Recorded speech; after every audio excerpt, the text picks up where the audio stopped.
Okay నమస్తే. మనం ప్రస్తుతం ఖమ్మం జిల్లా సత్పల్లి కాన్స్టిట్యున్సీ కిస్టే బంజర్లో ఉన్నాం. ఇందిరమ్మ ఇళ్ళు వచ్చాయి. సో ఇక్కడ ఒక మహిళ ఉన్నారు. పేరండి బుక్యా కాళీ. ఓకే ఇందిరమ్మ ఇల్లా ఇక్కడ గోడల వరకు వచ్చిందా?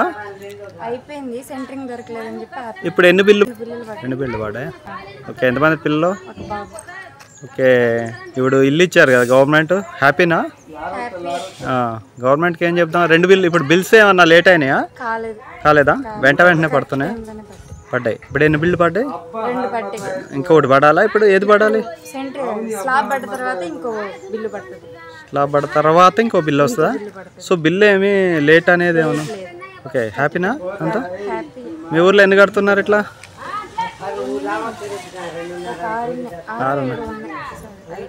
సో ప్రభుత్వానికి ఏం చెప్తారు మరి మీరు? థ్యాంక్స్ చెప్తున్నా. బిల్స్ ఏమైనా లేట్ ఉన్నాయా?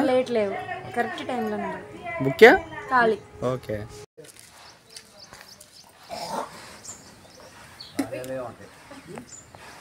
మున్సిపాలిటీ పరిధిలోనే కిస్టే బంజర్ గ్రామంలో ఉన్నాం. సో ఇక్కడ ఇందిరమ్మ ఇళ్ళు వచ్చాయి. కొంతమంది మహిళలు లబ్ధిదారులు ఉన్నారు.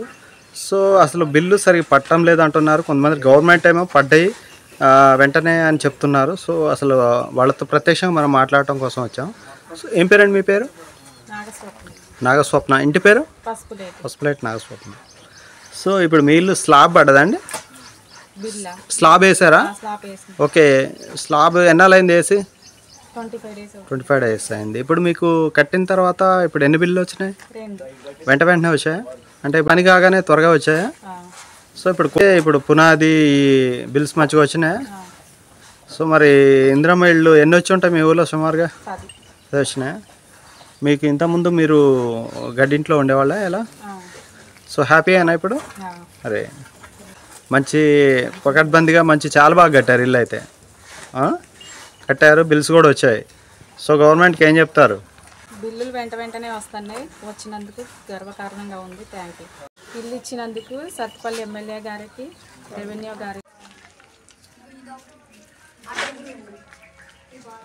ఎట్లా ఉంది ఇల్లు? బాగుందా? నైసా?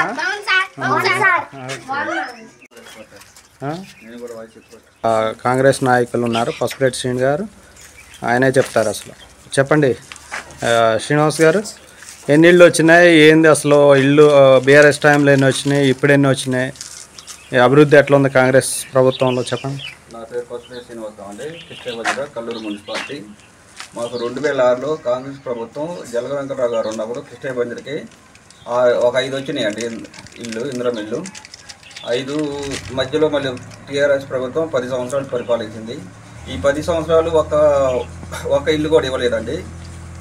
మన 2023 కాంగ్రెస్ ప్రభుత్వం మన స్థానిక ఎమ్మెల్యే డాక్టర్ మట్టా రాఘమయ్య గారు, మన తొలి మహిళా ఎమ్మెల్యే మేడం గారికి ఎన్నికల ప్రచారంలో మేడం గారు మా ఊరికి బాగా పూరి గుడిసెలు ఉన్నాయని తెలియజేసినాం. మీకు తప్పకుండా ఒక 10 ఇల్లు ఇస్తామని చెప్పారు. మళ్ళీ లోక్సభ ఎలక్షన్లు అప్పుడు కూడా కిస్టే బంజర్ మళ్ళీ ఒకసారి మేడం గారు వచ్చారు. మేడం గారు తీసుకెళ్ళి చూపించాను. కిస్టే బంజర్ పూరి గుడిసెలు చూపించాను. మీకు 10 ఇల్లు వస్తాయి శ్రీని గారు అని చెప్పారు. మేడం గారు మాట ప్రకారం 10 ఇల్లు ఇచ్చారు. మరి ఒక 10 మళ్ళీ ఈసారి కోటాలో కూడా మళ్ళీ ఒక 10 ఇల్లు ఇస్తామని హామీ ఇచ్చారు. కాంగ్రెస్ ప్రభుత్వంలోనే కట్టిన ఇల్లు కానీ ఏ ప్రభుత్వంలో కిస్టే బంజర్లో ఇంతవరకు ఎలాంటి ఇల్లు కట్టలేదండి. సో మనం కిస్టే బంజర్లో ఉన్నాం. కల్లూరు మున్సిపాలిటీ కిస్టే బంజర్ గ్రామంలో ఉన్నాం. ఇందిరమ్మ ఇండ్లు పరిశీలిస్తున్నాం. సో కిస్టే బంజర్లో వన్స్ అపాన్ ఏ టైంలో వాటర్ ప్రాబ్లం ఉందంటే వచ్చి మనం అబ్జర్వ్ చేసాం. సో అక్కడ వాటర్ పరిస్థితి ఏంటి, ఇప్పుడు ఇందిరమ్మ ఇళ్ళు ఇచ్చారు, ఇది చిన్న హ్యాబిటేషన్, ఇక్కడ ఎన్ని ఇళ్ళు వచ్చినాయి, అసలు ఇక్కడ పరిస్థితి ఏంటో ఇక్కడ ఇళ్ళతో అడిగి తెలుసుకుందాం. నమస్తే అండి. చెప్పండి నరేశ్వర గారు, ఏంటి పరిస్థితి మీ ఊరు గురించి? ఎన్ని ఇళ్ళు వచ్చినాయి, ఏంటి అసలు ప్రభుత్వం? మా గతంలో ఉన్న కిస్టే బంజర్ గ్రామ పంచాయతీ పరిధిలో గల 10 ఇల్లులు మా గ్రామానికి వచ్చినాయి. వీరభద్ర నగర్ కాలనీ కలుపుకొని 10 ఇల్లు వచ్చినాయి. వీరభద్ర నగర్ కాలనీలో ఒక ఇల్లు ఇచ్చి ఇక్కడ 9 ఇల్లు మేము తీసుకోవడం జరిగినది. ప్రజెంట్ అయితే మన దయానంద్ గారు మరియు మేడం గారు చెప్పిన విధంగా ఈ గ్రామానికి అయితే ఉన్నటువంటి సమస్యలను మనం వారి దృష్టికి తీసుకుపోతుంటే ప్రతిదీ కూడా సానుకూలంగా స్పందించి ఆ పనులను పూర్తి చేయడం జరుగుతున్నది. మా గ్రామంలో వచ్చినటువంటి ఈ ఇందిరా మిల్లుకి సంబంధించి అందరూ సంతోషంగానే ఉన్నారు. మరి ఇంకా ఇలాంటి సమస్యలు ఉన్నాయి, రేషన్ కార్డు సమస్యలు ఉంటే ఆ రేషన్ కార్డు సమస్యలు కూడా పోతున్నాయి. తీసేసి వాళ్ళకి అర్హతలు గల వారికి రేషన్ కార్డులు ఇప్పించడం జరిగినది. అదేవిధంగా మాకు డ్రైనేజీల సమస్య ఉన్నాయి, అది కూడా త్వరలో తీరుస్తామని చెప్పడం జరిగినది. సిమెంట్ రోడ్లు కూడా మా మొన్న 3 రోడ్లు వచ్చినాయి. ఇంకా 3 రోడ్లు వస్తే మా గ్రామంలో సీసీ రోడ్లు మొత్తం పూర్తి అయిపోతాయి. అది కూడా మేడం గారి దృష్టిలో ఉంచడం జరిగినది. మీరు చెప్పండి అండి, సన్న బియ్యం వస్తున్నాయా మీకు? భూమి ఉందా ఏమన్నా మీకు?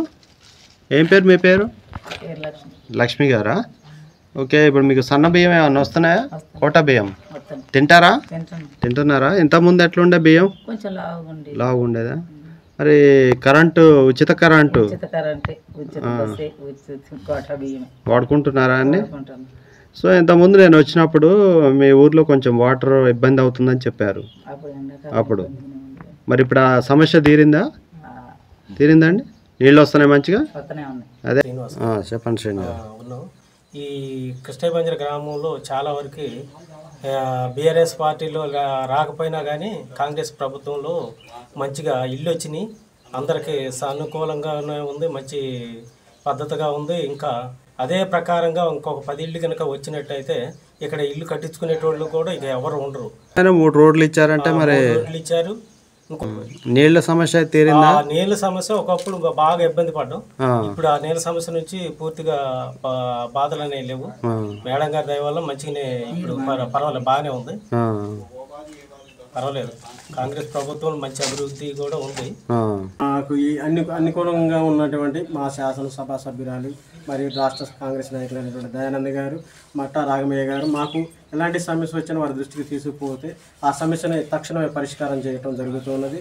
మన లోకల్ మరి మంత్రి గారు, రెవెన్యూ శాఖ మంత్రి, గృహ నిర్మాణ శాఖ మంత్రి వారి గారు మా లోకల్ నాయకులు కాబట్టి వారు కూడా వారి దృష్టికి కూడా కొన్ని సమస్యలు తీసుకోవడం జరుగుతున్నది. వారు కూడా మాకు సానుకూలంగానే ఉన్నారు.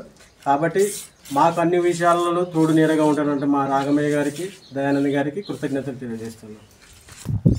నీళ్లు ఇప్పుడైతే బాగానే వస్తున్నాయా? అప్పుడు నీళ్ళు రావట్లేదని బాగా ఇబ్బంది పడ్డారు.